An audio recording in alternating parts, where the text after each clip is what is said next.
U.S. teenagers from coast to coast on Wednesday joined students from the Florida high school where a gunman killed 17 people last month in a national walkout. The National School Walkout, which began at 10 a.m. local time across the country, lasted 17 minutes. Commemorating each of the students and staff killed at Marjory Stoneman Douglas High School in Parkland. The walkout is part of a burgeoning grassroots movement that emerged immediately after the February 14th attack.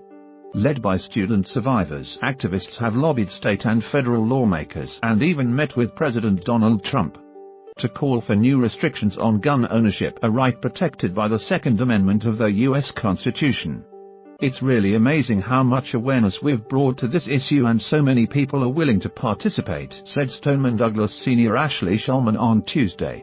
Scroll down for video kicking off the protests were students at Marjory Stoneman Douglas High School who congregated onto the campus's outdoor track as they commemorated the 14 students and 3 faculty members who lost their lives in the deadly shooting. In Washington, D.C., hundreds of students sat and turned their backs to the White House as they held a rally on Pennsylvania Avenue. In New York City, teenagers across the 5 boroughs joined the protest for stricter gun laws at Fiorello H. LaGuardia High School in Manhattan. Students sat and lay down, blocking West 62nd Street as part of the walkout despite the snow. Students in colder states braved frigid temperature to showcase their support at Columbine High School in Colorado. Once 10 a.m. local time strikes, students will not only walk out but also participate in a 30-second moment of silence, 17 seconds, for the Parkland victims and 13 for the victims of the 1999 massacre at Columbine that was the catalyst for a wave of school attacks. Students from more than 2,800 schools and groups will participate, many with the backing of their school districts. According to the walkout's organizers, who also coordinated the Women's March protest staged nationwide over the past 2 years. Support has also come from the American Civil Liberties Union and Viacom Incorporated, which said all 7 of its networks, including MTV, would suspend programming at 10 a.m. in each U.S. time zone for the 17 minutes.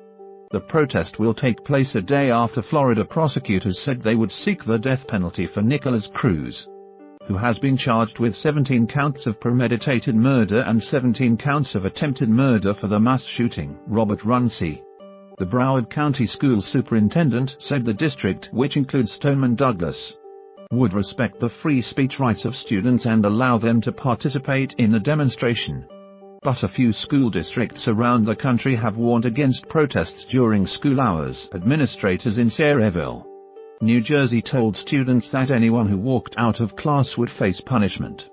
According to mycentraljersey.com, Board of Education President Kevin Keough said failure to follow the rules would result in suspensions. The news site reported the district did not immediately respond to a request for comment. The New York City Department of Education said it would allow students to participate if they submitted a signed permission slip from their parents.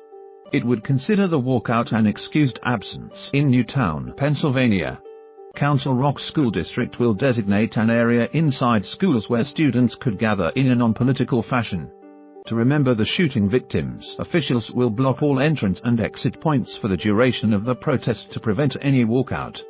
Robert Fraser, the Council Rock superintendent, sent a warning to parents that any student who walks out of school will face discipline. More than 40 of U.S. colleges and universities, including Yale, Brown and the Massachusetts Institute of Technology, have said their admissions offices would not penalize any applicants who are disciplined for protesting. I, for one, will be cheering these students on from New Haven, wrote Hannah Mendlowitz, an admissions and recruitment official at Yale University, in a blog post in February. Where the freaks at?